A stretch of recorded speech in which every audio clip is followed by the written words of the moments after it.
pasar pagi membeli mangga, jangan lupa membawa keranjang. Sehat ibu, sehat keluarga, mari bersama kita cegah anemia. Selamat pagi dan salam sejahtera untuk kita semua. Kami dari tim Soima mengucapkan terima kasih atas kehadiran para ibu hebat di acara sosialisasi ini.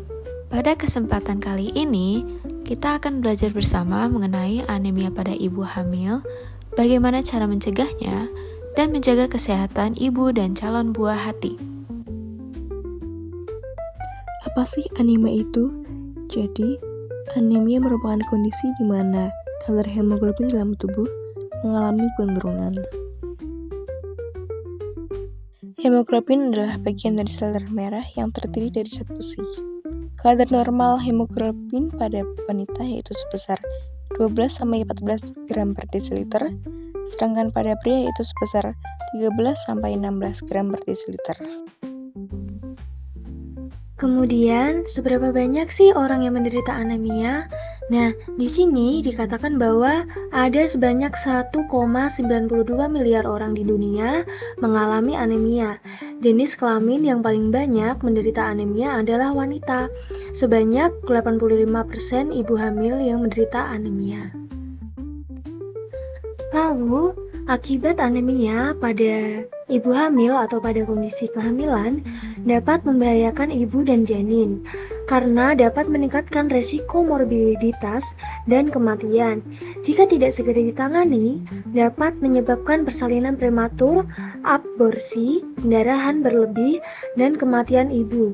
Anemia juga menghambat pertumbuhan janin, meningkatkan resiko kematian janin, serta BBLR dan kecacatan, kemudian kematian neonatal. Selanjutnya adalah penyebab anemia. Yang pertama ada jarak kehamilan. Ibu yang melahirkan anak dengan jarak yang berdekatan kurang dari 2 tahun atau lebih dari 10 tahun akan mengalami peningkatan risiko terhadap terjadinya pendarahan pada trimester 3. Anemia ketuban pecah dini serta dapat melahirkan bayi dengan berat badan rendah kurang dari 2.500 gram. Penyebab yang kedua adalah hilangnya sel darah merah. Ini disebabkan oleh pendarahan seperti luka pendarahan gastrointestinal, uterus atau operasi, dan kecelakaan. Pada pria dewasa, kehilangan darah disebabkan oleh penyakit, trauma, atau pengobatan. Sementara pada wanita, pendarahan berat akibat menstruasi dapat menyebabkan defisiensi zat besi. Lalu, pada penyebab yang ketiga adalah meningkatnya destruksi atau kerusakan sel darah merah. Anemia akibat peningkatan kerusakan sel darah merah dapat disebabkan oleh overaktifnya RLS, penurunan respon sumsum tulang, serta peningkatan jumlah retikulosit dan sel darah merah muda di sumsum tulang. Lalu penyebab yang keempat adalah menurunnya produksi sel darah merah. Anemia akibat menurunnya produksi sel darah merah dapat disebabkan oleh kekurangan asam folat, vitamin B12, zat besi, tumor, toksin, atau kurangnya stimulasi eritropoietin. Penyebab anemia yang kelima adalah kurangnya asupan zat besi, asam folat, dan vitamin B12. Kurangnya asupan zat gizi berupa zat besi, asam folat, dan vitamin B12 sebagai pembentuk eritrosit akan mengakibatkan anemia. Asupan yang diterima ibu akan disalurkan ke janin, sehingga pada saat konsumsi asupan zat gizi yang tidak tercukupi, maka dapat menyebabkan bayi lahir dengan berat badan yang kurang. Selanjutnya, untuk tanda dan gejala anemia terbagi menjadi 3, yaitu ada anemia ringan, anemia sedang, dan anemia berat. Untuk anemia ringan, biasanya tidak menunjukkan gejala hingga anemia menjadi berat. Dan untuk anemia sedang, biasanya kelelahan, penurunan energi, kelemahan, sesak nafas ringan, dan tampak pucat. Dan untuk anemia berat, perubahan warna tinja, denyut nadi cepat, penurunan tekanan darah, frekuensi pernafasan cepat, pucat, pusing, sakit kepala, dan nyeri dada, sembelit, rambut rontok, konsentrasi menurun, dan gangguan kesehatan jantung. Untuk ibu hamil yang mengalami anemia dapat terjadi komplikasi anemia, yaitu pada ibu hamil trimester pertama dapat terjadi abortus, misabortus, kelainan kongenital. Dan untuk ibu hamil trimester kedua dapat terjadi persalinan prematur, pendarahan antepartum, gangguan pertumbuhan janin, BBLR atau berat badan lahir rendah, kemudian mudah terkena infeksi, IQ menjadi rendah dan dapat menyebabkan kematian. Kemudian ada infartu yaitu janin lahir dengan anemia. Kemudian persalinan dengan tindakan karena ibu mudah lelah. Lalu bagaimana cara mencegah anemia? Pertama, ibu hamil perlu mengkonsumsi tablet tambah darah minimal 90 tablet selama kehamilan.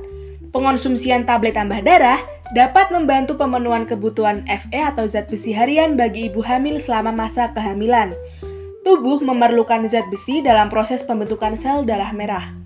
Sehingga dengan pemenuhan kebutuhan zat besi harian dapat membantu ibu hamil terhindar dari kekurangan sel darah merah yang berdampak pada anemia. Kedua, peningkatan pengetahuan ibu dan keluarga.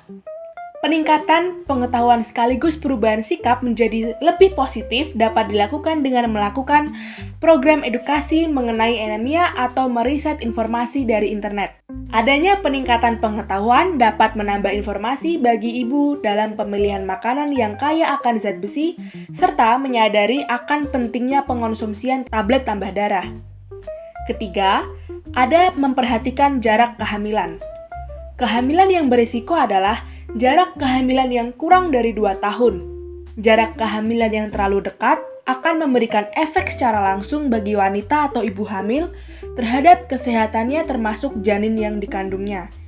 Ibu hamil dengan jarak kehamilan yang terlalu berdekatan beresiko terjadi pendarahan pada trimester 3, anemia, dan melahirkan bayi dengan berat badan rendah atau BBLR. Keempat, ada pemeriksaan kehamilan rutin.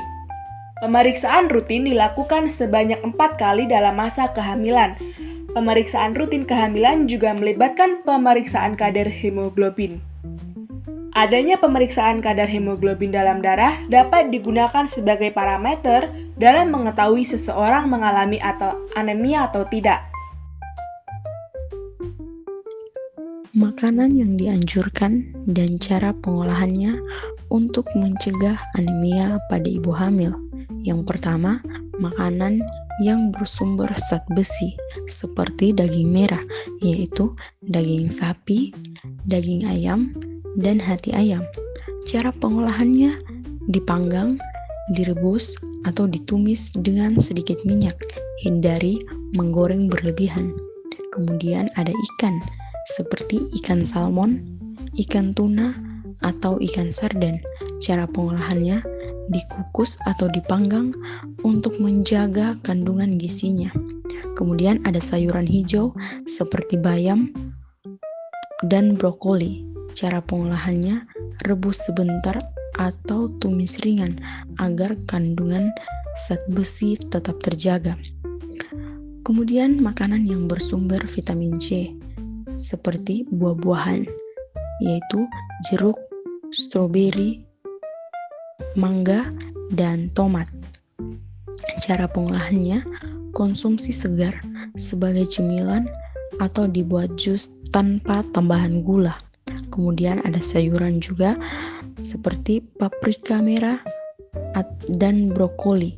Cara pengolahannya, kukus atau tumis ringan. Kemudian ada makanan yang bersumber asam folat seperti kacang-kacangan, yaitu kacang hijau, kacang merah. Cara pengolahannya rebus atau panggang tanpa tambahan garam berlebihan. Kemudian ada buah-buahan juga seperti alpukat dan jeruk.